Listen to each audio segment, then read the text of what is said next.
Hello, my friend. Welcome back to my channel. I'm learning to speak English. So I need you for subtitle. Thank you very much. Today I'm going to show how to DIY ampli Taiwan DC. User IC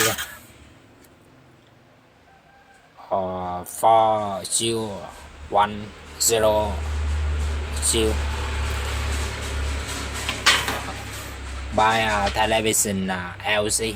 Xin chào tất cả các bạn, chào mừng các bạn đã quay trở lại với kênh YouTube mình. Hôm nay thì mình sẽ dẫn các bạn tự chế một cái bộ âm ly 12V sử dụng IC LA 42102 các bạn nhé. Và thì con IC này thì từ con TV LG.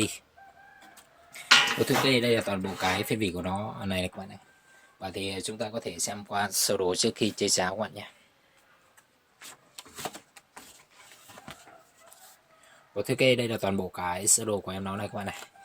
Thì chúng ta sẽ có đi tất cả 13 chân các bạn nhé. Chân 1 của chúng ta thì sẽ có con tụng bút ghi máy mát này. Chân số 2 thì sẽ input vào các bạn nhé. Music 1. Chân 3 của chúng ta thì sẽ là mát các bạn nhé. Chân số 4 for input music. Chân số 5 của chúng ta thì sẽ có con điện trở cái này nó liên quan đến cái mạch standby các bạn nhé. Và thì sẽ có con điện trở là 180 ohm.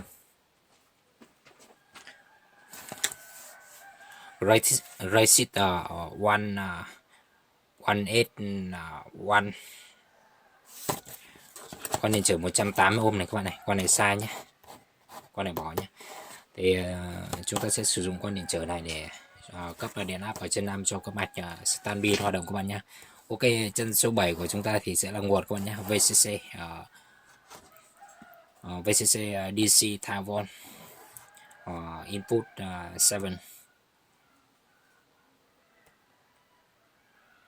Chân số 8 của chúng ta chân số 8 và chân số 9 sẽ là chân ra loa các bạn nhé. Speaker out. Chân số 10 thì sẽ là mát này. Chân số 11 và chân số 12 thì sẽ là một đường ra loa các bạn nhé. Speaker out.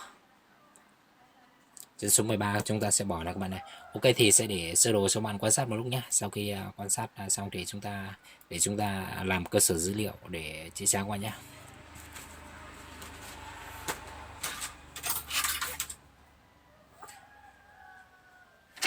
Ok, trước tiên thì mình sẽ cắt mạch ra các bạn nhé. Do follow me. Các bạn là dùng cái cưa sắt này, chúng ta sẽ cắt mạch ra.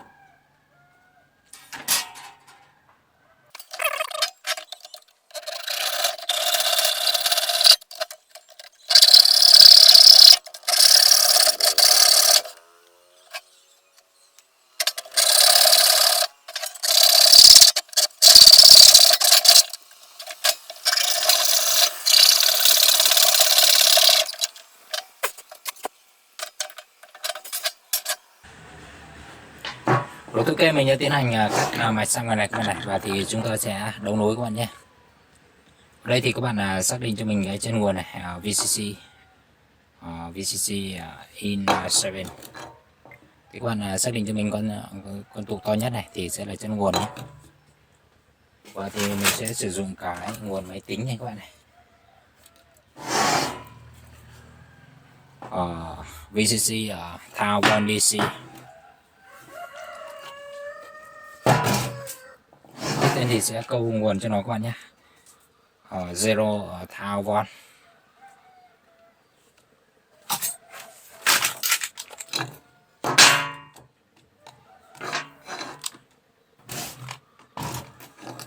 Thì các bạn hàn cho mình ở chỗ chân cái tụ này các bạn này.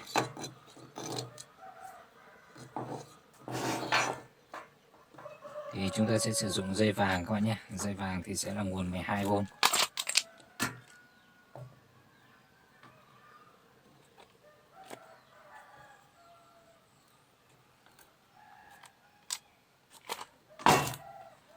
Dây đen thì sẽ là mát các bạn nhé. Black Gold.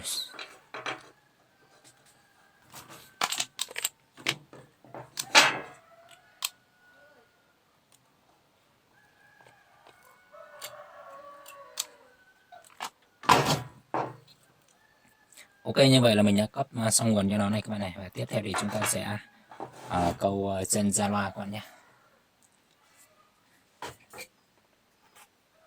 Ra loa thì mình sử dụng 2 chiếc loa của TV LG các bạn nhé.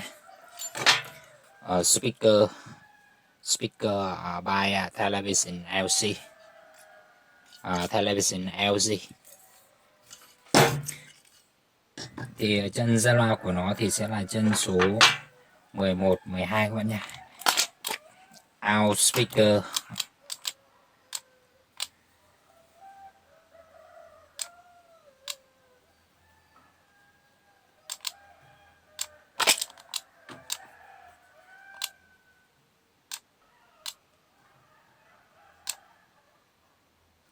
Tiếp theo thì sẽ là chân số 12 các bạn.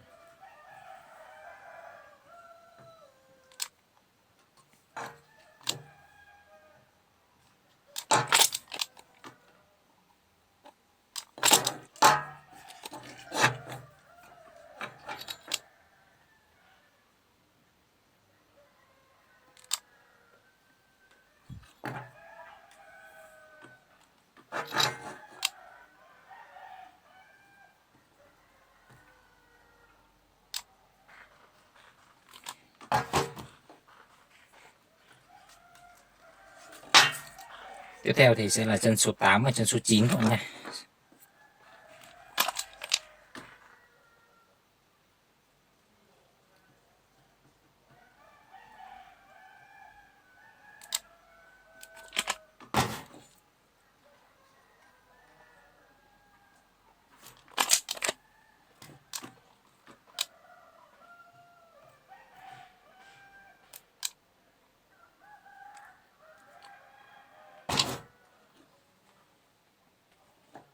Tiếp theo nữa thì chúng ta sẽ hàn đường input nhạc vào các bạn nhé. Thì input thì sẽ là chân số 2 và chân số 4 các bạn. Music in. Ở đây thì mình sử dụng trước cái chiếc áp volume tự chế các bạn nhé. DIY Music Controller volume.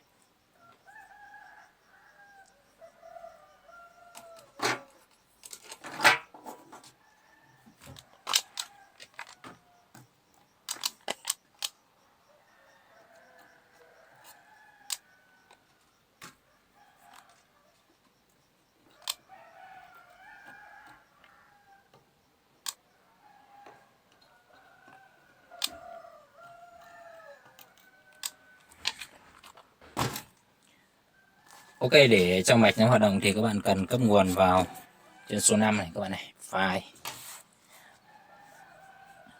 VCC file. Thì các bạn dùng cho mình con điện trở 180 ohm nhé. Resistor 1S1.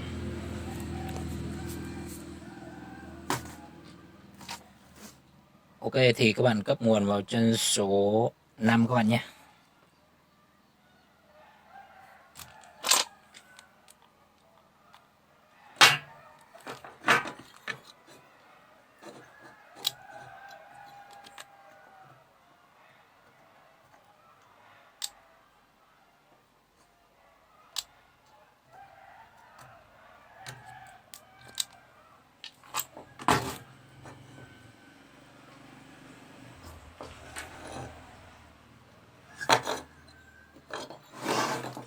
Cái như vậy là mình đã tiến hành hoàn thành xong này các bạn này.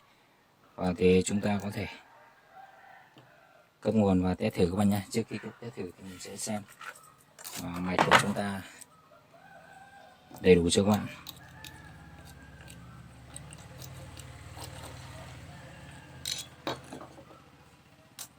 Ok, và thì sẽ cấp nguồn các bạn nhé. Ok, mình cắm điện này.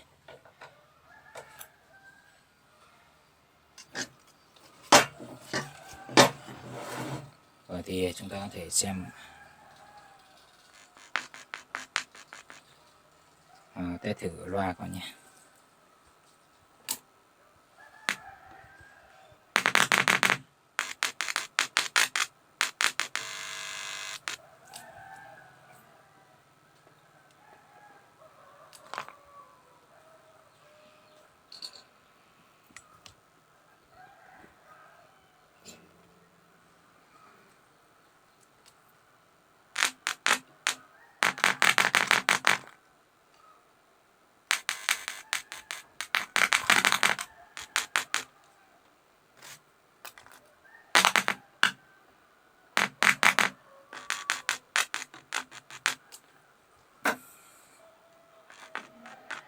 Ok, như vậy là mạch đã hoạt động bình thường các bạn nha. Vậy thì mình sẽ đi chuẩn bị nguồn nhạc. Sau khi chuẩn bị nguồn nhạc xong thì chúng ta sẽ test thử lại các bạn nhé. Rồi ok, mình đã chuẩn bị xong nguồn nhạc này các bạn này, và thì sẽ test thử đoạn nhạc các bạn nhé. Ok, test music. Thì mình sẽ play nguồn nhạc nó chạy các bạn nhé.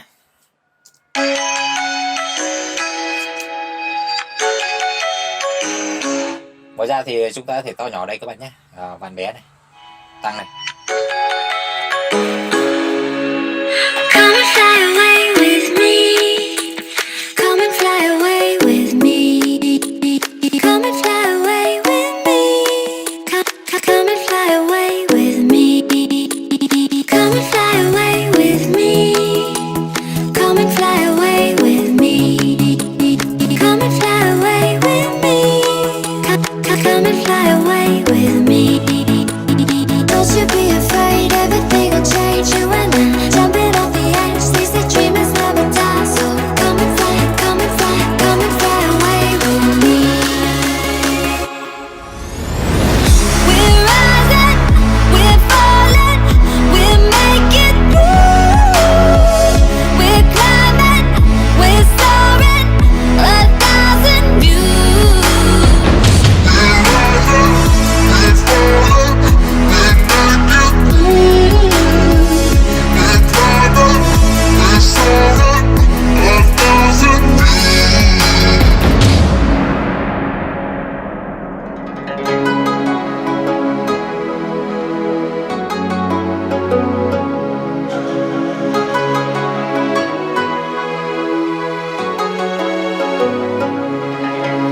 Somewhere by the emerald sea, where the moon and water meet. Somewhere close to harmony, when the world is sound asleep. Something's gonna bring the change, journeys we are meant to take. Something at the edge of space, calling us to fly away. Don't you be afraid, everything will change. You and I, jumping off the edge. They say dreamers never die, so come and fly, come and fly, come and fly away with me. We're rising, we're falling, we're making through. We're climbing, we're soaring, 1,000 views. Come and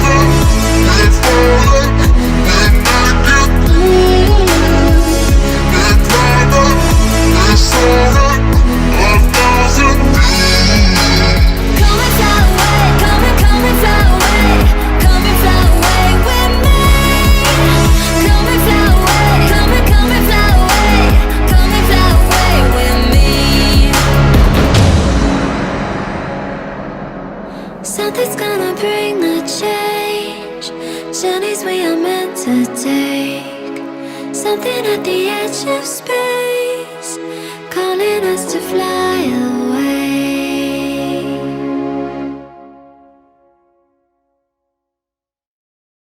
Rồi ok, mình test thử đoạn thôi các bạn nha. Và thì video của mình đến đây là kết thúc. Nếu các bạn thấy hay thì nhớ ủng hộ mình bằng cách ấn nút like, và đối còn mấy thì đừng quên đăng ký kênh mình để cập nhật những video mới nhất.